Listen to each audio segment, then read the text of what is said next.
Hi everyone, my name is Ivan Mushketyk and welcome to the course Implementing Event Log with Kafka.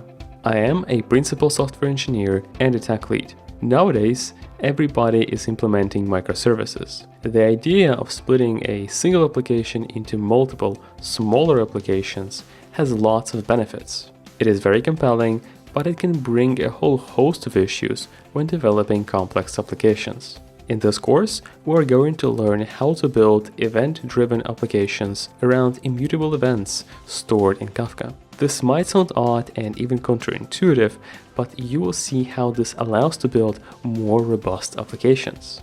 Some of the major topics that we will cover include Kafka fundamentals, building applications around immutable events, integrating data stores and data in Kafka, advanced event-driven patterns, and implementing analytics with events.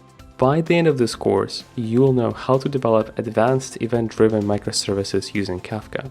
You will also learn the basics of Kafka Streams, a powerful library that we will use throughout the course to implement our applications. Before beginning the course, you should be familiar with Java fundamentals and the basics of software engineering. No prior knowledge of Kafka or data engineering is required. From here, you should be comfortable diving into stream processing with courses on other technologies such as Kafka Connect, advanced stream processing frameworks like Spark or Flink, and other stream processing technologies like AWS Kinesis. I hope that you will join me on this journey to learn how to build event-driven systems with the Implementing Event Log with Kafka course at Pluralsight.